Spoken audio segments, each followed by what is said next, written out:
Order. Questions to the Prime Minister. Ian Mearn. Number one, Mr. Speaker.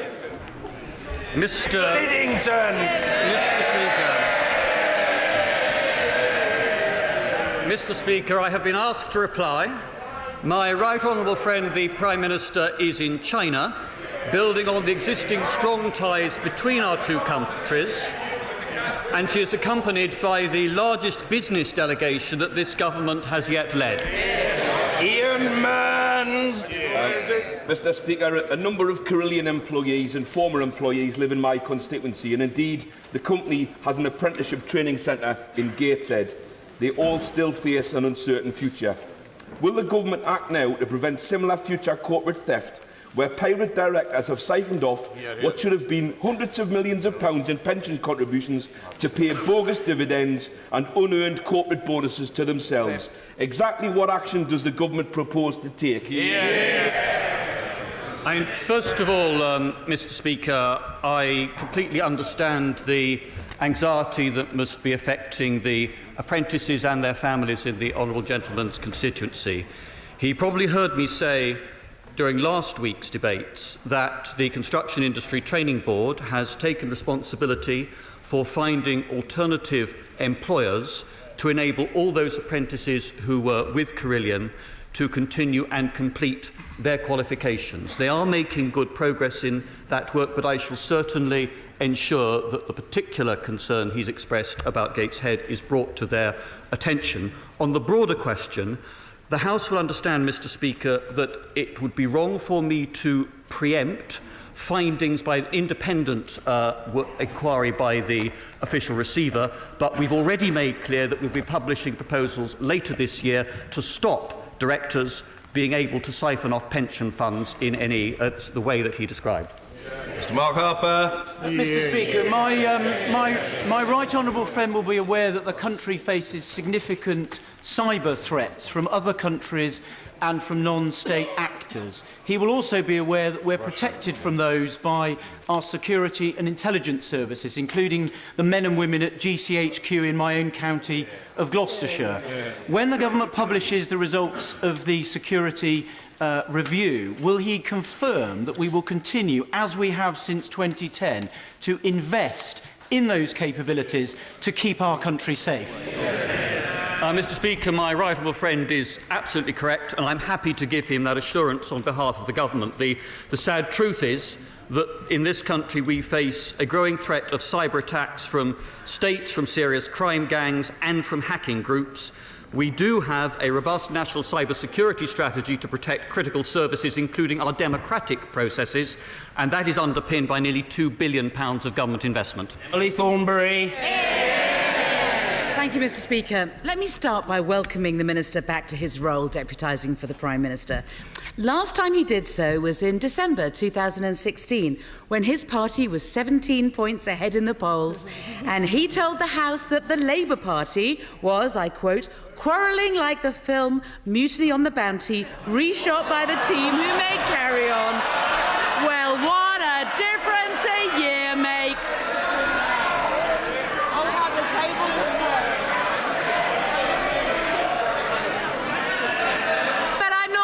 To intrude further on the government's public grief, because I genuinely hope that we can reach consensus across this House today on a very important issue. Next Tuesday will be the centenary of women gaining the right to vote in Britain, followed later in 1918 by a second right to stand for Parliament. Now, I'm sure that the Minister will agree that we have a long way to go with regard to the second right. After all, I am the only Emily elected since 1918, and he is one of 155 Davids. And the women behind me on these benches represent 1/4 of all the women elected in the last 100 years, but it is still not good enough. So does the Minister think... will the Minister tell us how we can best increase female representation in this House? Mr. Speaker, can I first of all thank the right honourable lady for her words of welcome, and clearly my previous remarks struck a chord with her to have been treasured in the way that they clearly have, and it's a delight to me to see the Right Honourable Lady still in her place when no fewer than 97 members of her front bench have either been sacked or resigned since the Leader of the Opposition took office.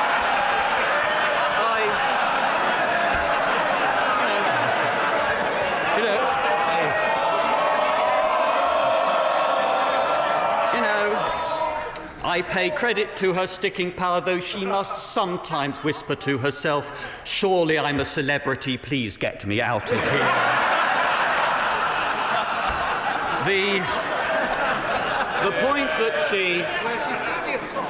The point that she raised is a serious one, and I think that all political parties represented here, she's right to seek to make this consensual, want to encourage more women candidates to come forward.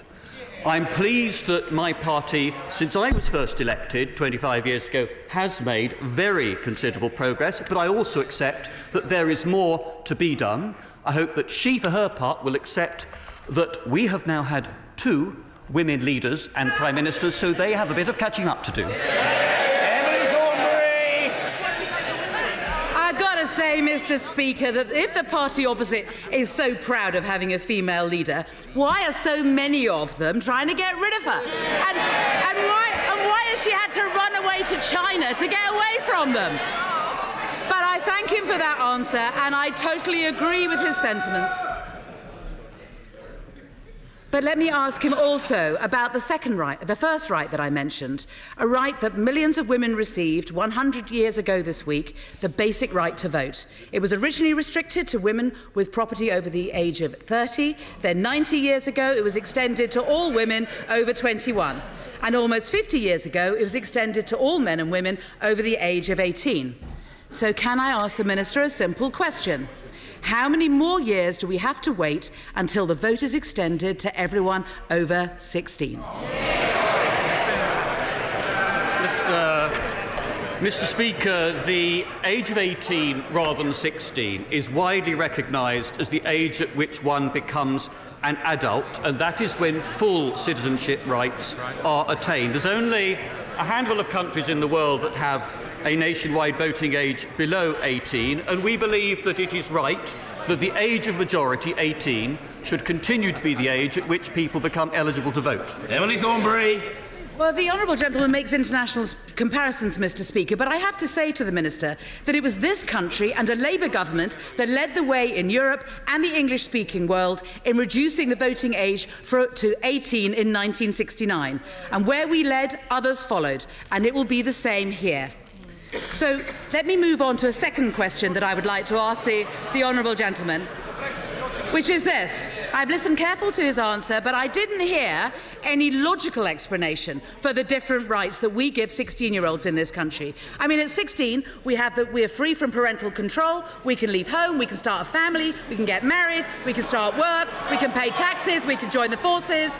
So, can the Minister give us a logical explanation why a 16-year-old should not have the right to vote?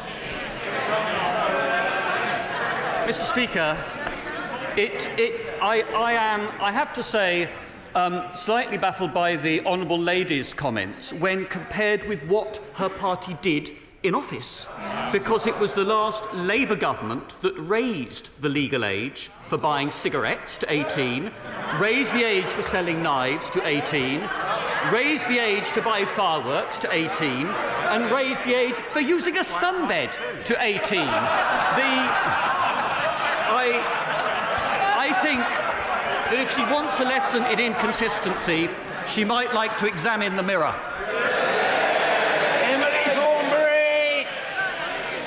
Mr. Speaker, he mentions a range of restrictions that we have until the age of 18, but those are, for the most part, to do with public health, public safety and the prevention of crime. They are not the same as the basic right to vote on issues that affect your life once you are considered old enough to make other independent decisions about your life, such as leaving school, leaving home, getting married. Let me give the Minister a specific example.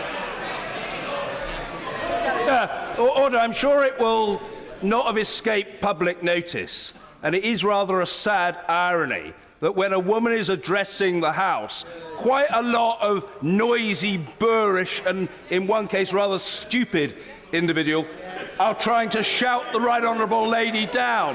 Cut it out. Emily Thornberry. Thank you very much, Mr. Speaker.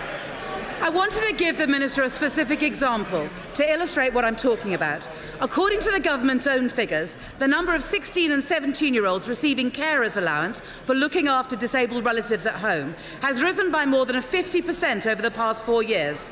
So last year, over 2,000 16 and 17-year-olds gave up their youth, they often gave up their schooling, to care for relatives at home. How can it be fair? How can it be logical to expect for them to take on that responsibility because of failures of the state and then deny them a say on how that very state is run? Mr. Speaker, I mean, the logic of the Honourable Lady's argument is that she wishes to lower the age of majority from 18 to 16. She listed a number of areas in which she supported the age at which activities should be allowed to 18 on grounds that only then could people be expected to have sufficient maturity and responsibility to have those rights. Now, my argument to her is that the age of majority should be set matching both rights and responsibilities. And I think that it is perfectly reasonable to say that from the age of 18, we entrust young men and women to exercise those rights and responsibilities in full. On the final point she made, it is right that sensible local authorities have particular care for the role of young carers, and in my experience, local authorities, whichever party runs them, make every effort to do that. Emily Thornberry. I have to say I'm genuinely surprised at the Minister's response because, after all, this is what he said 2 years ago speaking to the Youth Parliament, and let me quote him. When the voice and the vote of young people is absent, decisions are made that affect young people's lives that they have not always chosen. So, not for the first time in these exchanges, I've got to say, Mr. Speaker, that I agree with the Minister. All of us on this side agree with the Minister. So why does he no longer agree with himself? Well, if she'd been with me at the Youth Parliament, which was indeed both a memorable and an enjoyable occasion, she would have discovered that a significant number of the young men and women there were actually over voting age. But I fully support the role that the Youth Parliament does, the role that their members do throughout the country, the role that organisations like school councils do, in getting young people used to the idea of exercising democratic responsibility. That seems to me an excellent training for the full adult responsibilities that they will inherit when they are 18, and I hope will encourage more young people to go out and vote. Emily Thornberry. Well, Mr. Speaker, he says that he was only talking about 18-year-olds, but, Mr. Speaker, you were there. He was talking to 370 under-18s. But, Mr. Speaker, what these discussions have revealed is that there is no logical, principled objection to votes at 16. That is why the Welsh and Scottish governments support it. That is why every single political party in this House supports it, except, of course, the Conservative Party and the DUP. Once again, joined in opposition to change. They're not the coalition of chaos, Mr. Speaker. They're the coalition of cavemen. But does the Minister... and does the Minister not realise the lesson that Order. One member who thinks he knows what he's talking about is gesticulating at me. The answer is it's a matter of taste, not of order. It's blindingly obvious, and it shouldn't really escape somebody of great intelligence. Emily Thornberry. I was talking about cavemen, Mr. Speaker, and what I wanted to say was this. Why doesn't the Minister realise the lesson that we women taught his predecessors 100 years ago? When change is right, it cannot be resisted forever, and this is a change whose time has come. Mr. Speaker, I think my advice to the Right Honourable Lady is to wean herself off the habit of watching old versions of the Flintstones on the relevant cartoon channel.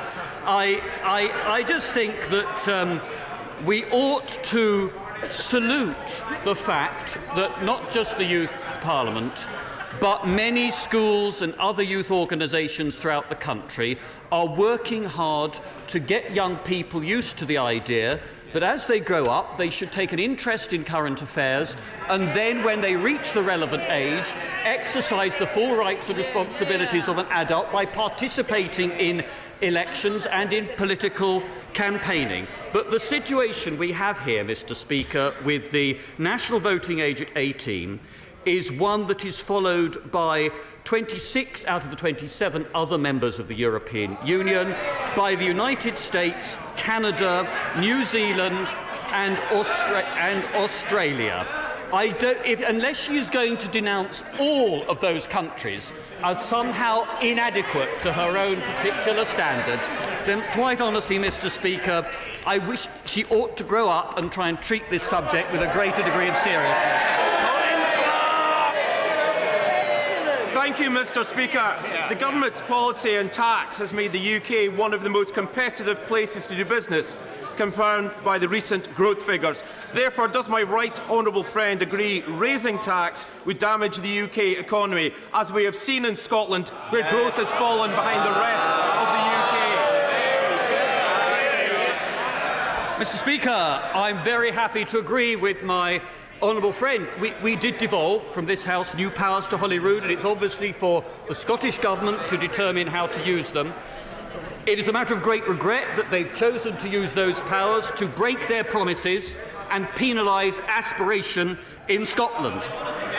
At our own budget, we increased the Scottish Government's spending power by £2 billion, so the SNP have no excuse for hiking the taxes of hard-working people, including public servants, and penalising businesses. The leader of the Scottish Nationalists in Westminster used to champion wealth creation and free enterprise. I hope he will ask the First Minister of Scotland to think again. Ian Blackford!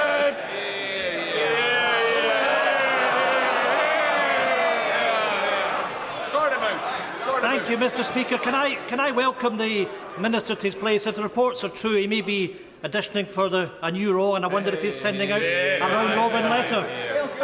Mr. Speaker, the Minister previously said that the single market is essential to the government's agenda for trade and competitiveness.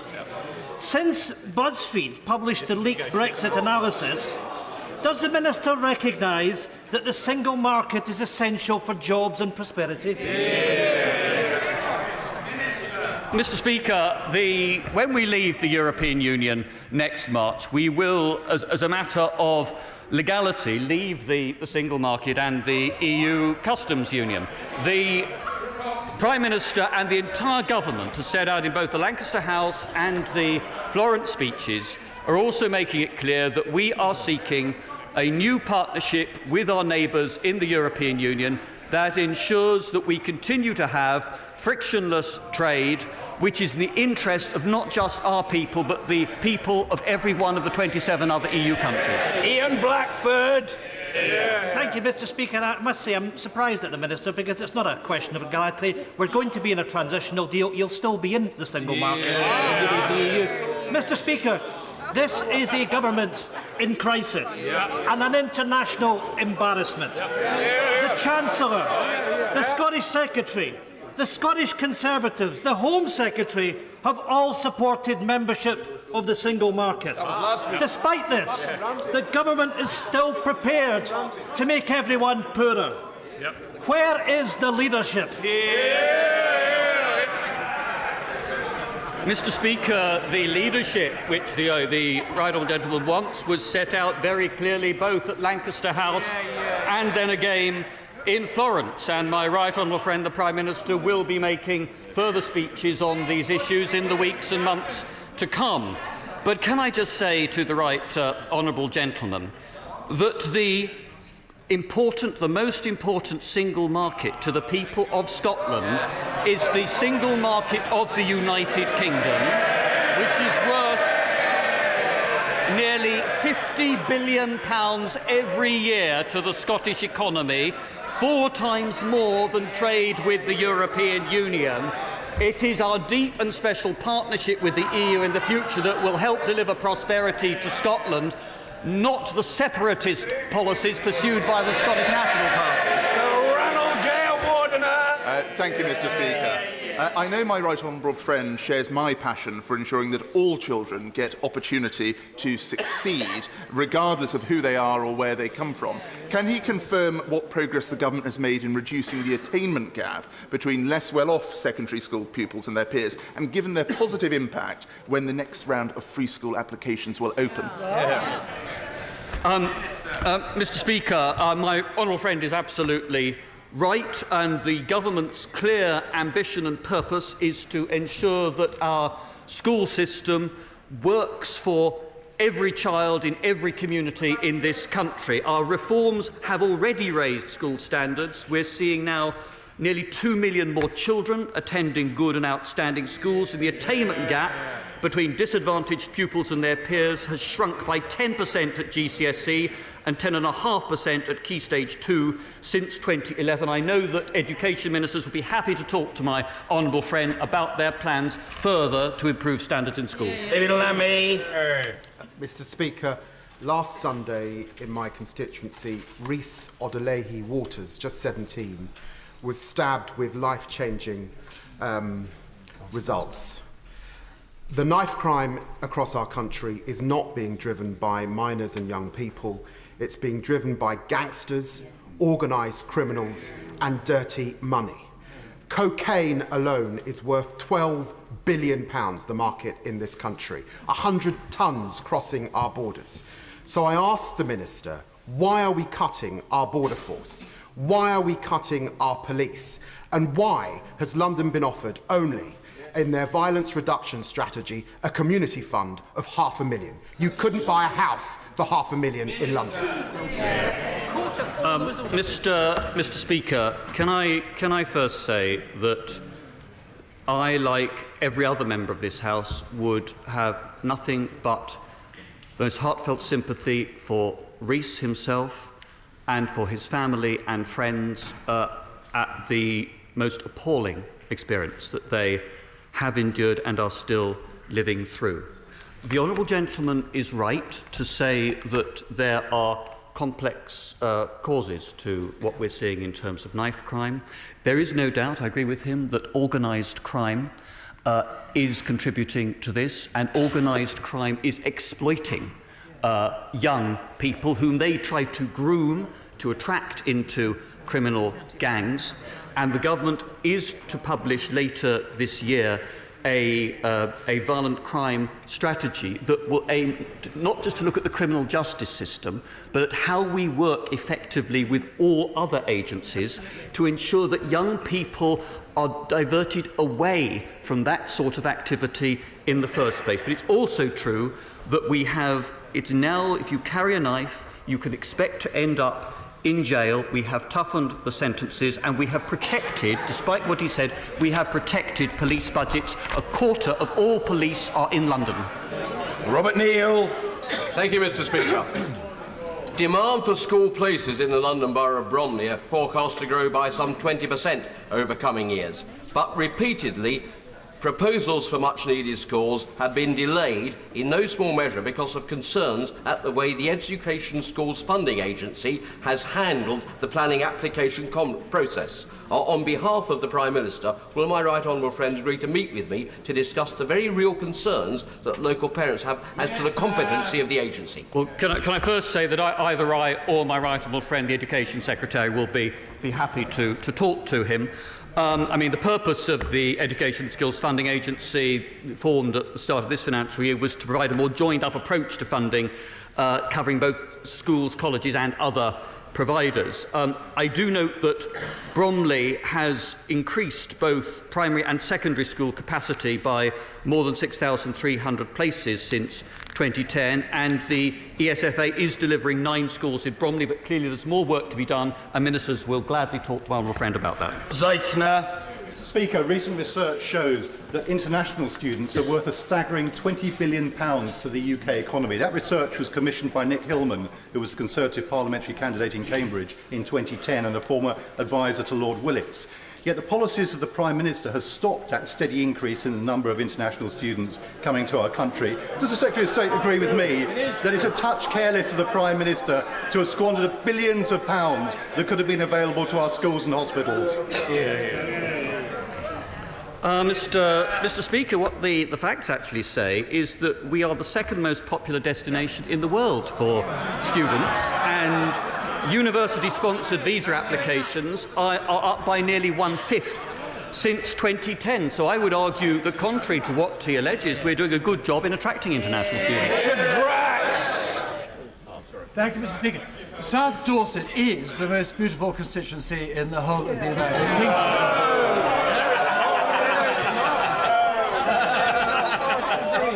So improving the infrastructure is difficult to create jobs and prosperity. What we can do is improve our rail links on the Salisbury line and Yeovil Junction to get faster trains to Weymouth. Will my right honourable friend reassure my constituents and me that the government is behind this scheme to do exactly what the government wants, to create more wealth and prosperity in South Dorset? Mr. Speaker, as my honourable friend will know, the Chancellor last year set aside very considerable sums of money, more than £20 billion, to finance infrastructure improvements, rail, road and broadband, in order to generate growth around the country and to facilitate housing development. I know my honourable friend's constituency is one that has seen considerable new housing development in recent years. I'll ensure that transport ministers talk to him about the particular concerns he's expressed. Cunningham. Thank you, Mr. Speaker. On the 25th of January 1985, the Conservative government promised that there would be no nuclear waste dumped in Billingham and Hydrite mine. Will they confirm that promise still stands? Well, he will have to forgive me if I say that my memory for statements that were given in 1985 is a little bit rusty. It was 7 years before even I was first elected to this House. I'll look into the point that he's raised. I'll make sure, and I will write to him to set out the position. Ian Stewart. Thank you, Mr. Speaker. To secure our future prosperity and to meet the employment challenge posed by artificial intelligence, this country has an urgent need to improve its digital skills base. Will my right honourable friend therefore congratulate the Open University in my constituency for securing a leading role in the government's new Institute of Coding? Can I first of all join my honourable friend in congratulating the Open University for securing that lead role in the Institute of Coding. I think the Institute is going to be a very important new initiative to get universities to work very closely with business to develop specialist coding skills. And the government is investing £84 million to deliver a comprehensive programme to improve the teaching of the computing curriculum. We look forward to working closely with the university and the Institute. Killen. Thank you, Mr. Speaker. After 10 years in this country, my constituent missed out on the right to claim indefinite leave to remain by 22 days when she left the country to attend her father's funeral and broke her leg, making her unable to return. The Home Secretary is aware of this case, and my constituent has been told she will have to wait a further 10 years to reapply. This will mean that she will be unable to adopt a child, which may be the only way that she can start a family in this country. Will the Minister raise this issue with the Prime Minister, and can we have a meeting to discuss this injustice when she returns? Mr. Speaker, obviously I don't know more about the detail of the case than the honourable gentleman has just described in the House. But like many members, I have immigration casework in my constituency, so I'm familiar with the type of problem that he has described. If he would like to write to me after these exchanges, setting out the details, I will discuss that with my right honourable friend, the Home Secretary, and the relevant minister will certainly meet him. Tracy. Thank you, Mr. Speaker. Last week I visited RANS Culdrose as part of the Armed Forces Parliamentary Scheme. I was delighted to see the great outreach programme that the sailors were doing to promote STEM skills and innovation to the local community. Does my right honourable friend agree with me that this initiative to inspire the skills that both our armed forces and country will need to succeed in the future is a huge credit to the forward thinking of the team at Culdrose, and their approach should be highly commended? My right honourable friend raises a very important point, and I did know about the important role that Culdrose plays in the life of Cornwall. But what he has highlighted is the way in which the work at Culdrose deserves more of a national spotlight as well. And we want and we need to build the science, technology, engineering and mathematics skills that we'll need for a growing and rapidly changing economy. That was highlighted in the government's industrial strategy. And what my honourable friend has described as happening at Culdrose will contribute to the success of those objectives. John Mann. It is an extraordinary fact that this year, last year, every year for over a decade, one London borough, the London Borough of Islington, has received more Arts Council funding than the entirety combined of the Midlands and Northern ex-coalfield communities. Who is going to be brave enough to reverse this inequity so my constituents, and especially my young constituents, can have fair and equitable access to arts funding? Well, I'm not sure whether that was meant as an attack directed on the right honourable member for Islington North or for Islington South. What I can say to the honourable gentleman this, that obviously if there's a particular bid that he feels was unfairly treated, he is welcome to take that up with the new Arts Minister, who I know will want to examine that case carefully. But in general terms, more than half of the arts funding in England is awarded to arts activities outside Greater London. Steve Double. Mr. Speaker, holiday homes in Cornwall are a mixed blessing. They provide important support to our local economy, but they also take up vitally needed housing stock and push up prices beyond the reach of many local people. In addition to this, many of them avoid paying council tax by switching to business use and then enjoying the benefits of small business rate relief. Does my right honourable friend agree with me that this situation is unacceptable, and would he use his good offices to help the government find a way of closing this loophole? My honourable friend raises a valid point, Mr. Speaker. Clearly it's right that holiday owners should pay the correct tax. Now, obviously, individual decisions on whether the property should pay council tax or business rates rest with the Valuation Office agency that operates independently of ministers, and rightly so. But if a property is available for rent for 140 days or more a year, then it will be subject to business rates, and if it does not meet this test, council tax will be due. And if an individual provides false information in order to seek business rate relief, that person is liable to summary conviction or a fine or both. Mr. Speaker, the Prime Minister wants to bring forward legislation to tackle domestic violence and abuse, but her government is currently taxing the same survivors for using the child maintenance service.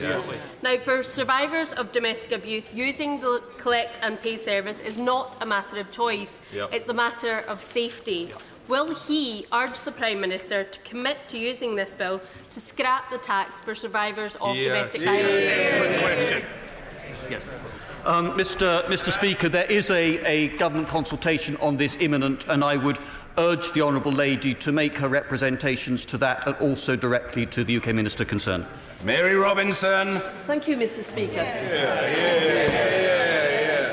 Following last year's terrorist attack in Manchester, the Government has committed £24 million to the city, with the effects still being felt across the area and in my constituency of Cheadle too. Would the Government give an assurance that they will continue to support Manchester?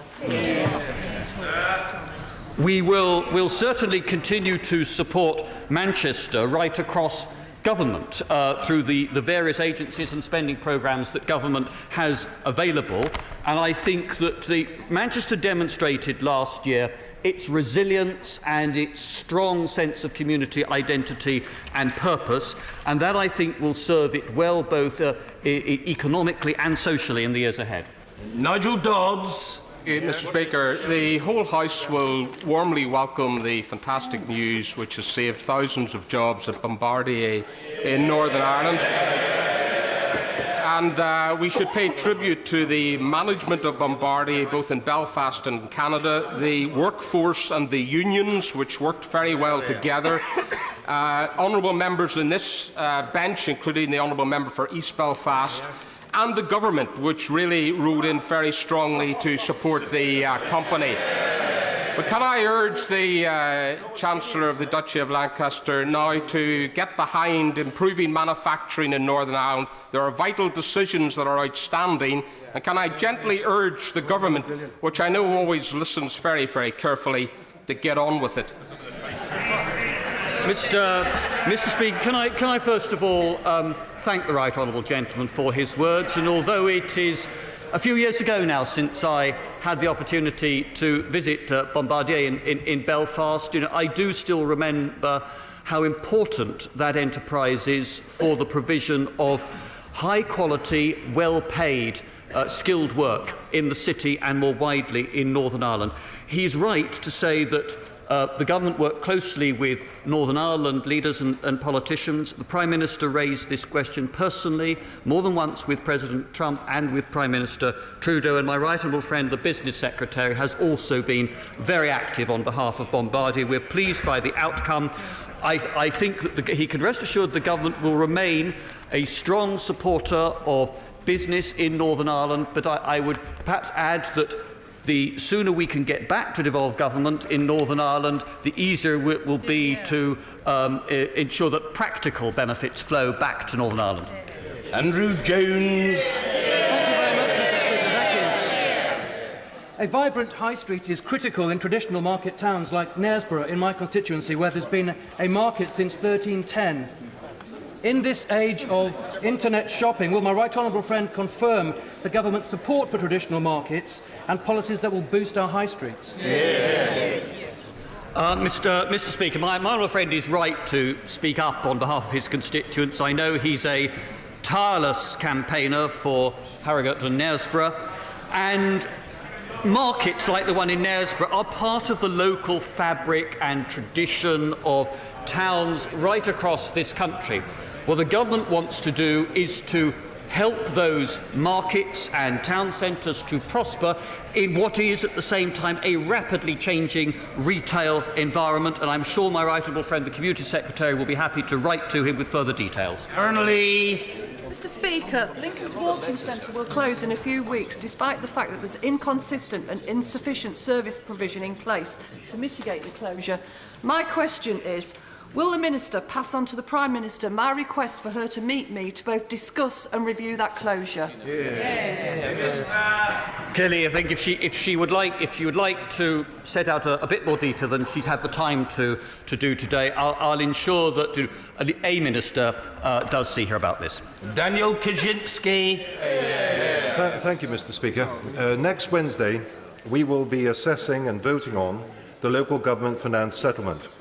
A group of us from the Shire counties are very concerned that there is not enough money for rural counties like ours, where adult social care costs are spiralling out of control. In my own county, the counselling is facing a black hole of £10 million because of adult social care costs. What is the message I should take back to the leader of my council?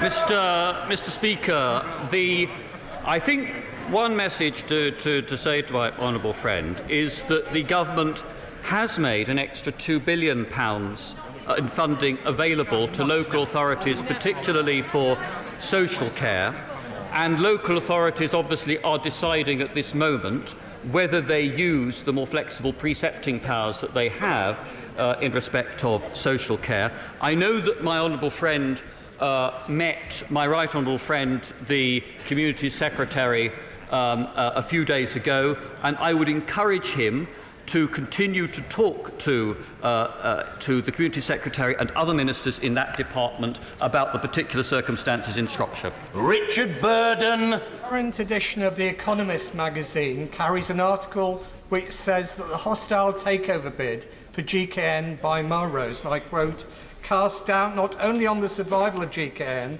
Britain's third largest independent aerospace and defence firm, but on much of the rest of the industry too. Now, the honourable gentleman knows that where national security issues are involved, ministers have the power to intervene to protect the public interest. Will they do so in this case? Good. As I understand it, the bid for GKN is being examined by the relevant independent authorities. Clearly, this is also something that the appropriate ministers in defence and business departments will be monitoring very closely. I think it would be wrong of me to speculate in more detail about this case for now. Vicky Ford. Mr. Speaker, my constituency of Chelmsford is a very popular place to live. And this week we've had the very good news that there are more first-time buyers getting on the housing ladder than any time in the past decade. Can my right honourable friend update us on the progress the government is making to help people to buy a house? Mr. Speaker, I'm pleased to be able to say that the number of first-time buyers is now at the highest level for about 10 years. And that is a tribute to the various initiatives that both the Community Secretary and the Chancellor of the Exchequer have put in place to encourage first-time buyers. Things like the cut in stamp duty that will benefit about 95% of first-time buyers. But we also need to improve housing supply. And constituencies like hers and mine are, I think, showing the way to much of the rest of the country about the need to build houses to meet the legitimate demands and expectations of young people who are working incredibly hard and want to get a foot on the housing ladder. Thank you. Order.